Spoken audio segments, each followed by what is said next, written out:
उत्पत्ति अध्याय 1 सृष्टि का वर्णन। उत्पत्ति अध्याय 1 सृष्टि का वर्णन।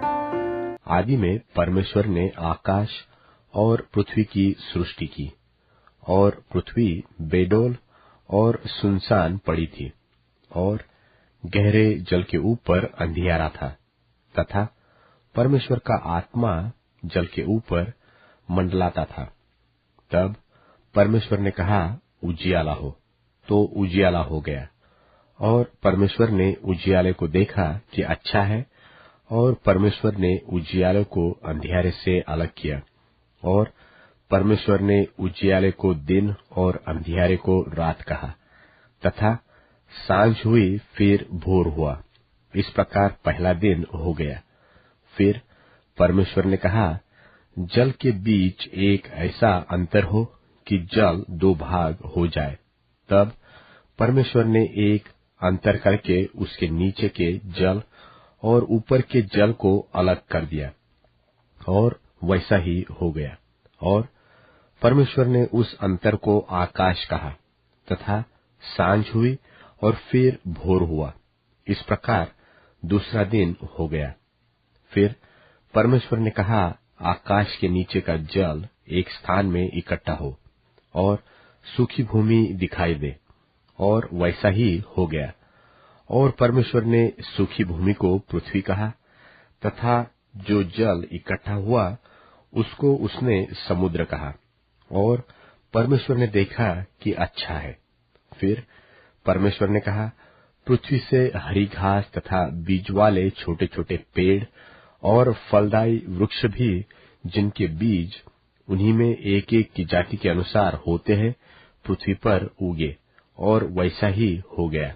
तो पृथ्वी से हरी घास और छोटे छोटे पेड़, जिनमें अपनी अपनी जाति के अनुसार बीज होता है, और फलदायी वृक्ष, जिनके बीज एक एक की जाति के अनुसार उन्हीं में होते हैं, उगे। और परमेश्वर ने देखा कि अच्छा है। तथा सांझ हुई, फिर भोर हुआ।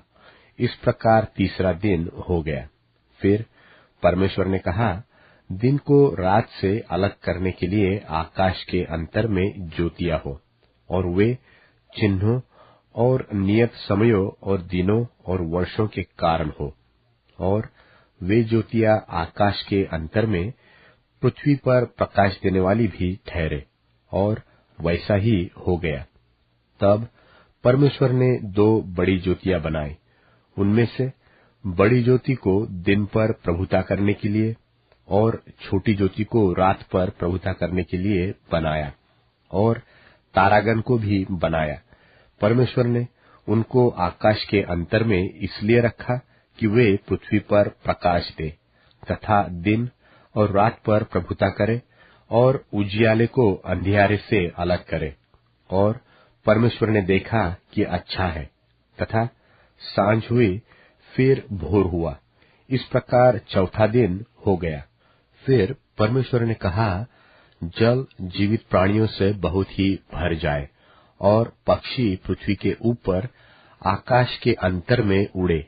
इसलिए परमेश्वर ने जाति जाति के बड़े बड़े जल जंतुओं की और उन सब जीवित प्राणियों की भी सृष्टि की, जो चलते फिरते हैं, जिनसे जल बहुत ही भर गया। और एक एक जाति के उड़ने वाले पक्षियों की भी सृष्टि की। और परमेश्वर ने देखा कि अच्छा है। और परमेश्वर ने यह कह के उनको आशीष दी कि फूलो, फलो और समुद्र के जल में भर जाओ, और पक्षी पृथ्वी पर बढ़े। तथा सांझ हुई, फिर भोर हुआ।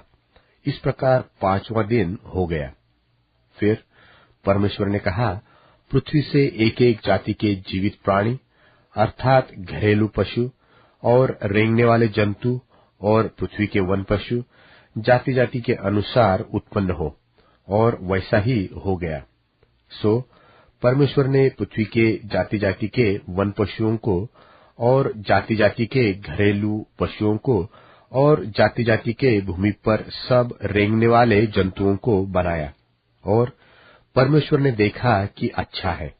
फिर परमेश्वर ने कहा, हम मनुष्यों को अपने स्वरूप के अनुसार अपनी समानता में बनाए, और वे समुद्र की मछलियों और आकाश के पक्षियों और घरेलू पशुओं और सारी पृथ्वी पर और सब रेंगने वाले जंतुओं पर जो पृथ्वी पर रेंगते हैं अधिकार रखे।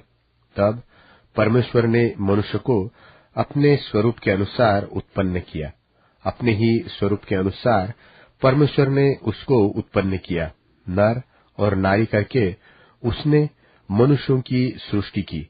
और परमेश्वर ने उनको आशीष दी और उनसे कहा, फूलो फलो और पृथ्वी में भर जाओ और उसको अपने वश में कर लो, और समुद्र की मछलियों तथा आकाश के पक्षियों और पृथ्वी पर रेंगने वाले सब जंतुओं पर अधिकार रखो। फिर परमेश्वर ने उनसे कहा, सुनो, जितने बीज वाले छोटे छोटे पेड़ सारी पृथ्वी के ऊपर हैं और जितने वृक्षों में बीज वाले फल होते हैं, वे सब मैंने तुमको दिए हैं, वे तुम्हारे भोजन के लिए है।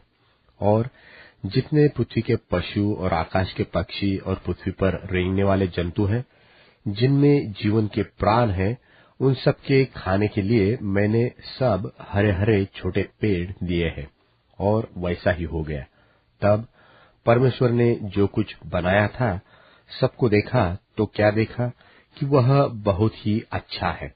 तथा सांझ हुई, फिर भोर हुआ, इस प्रकार छठवां दिन हो गया।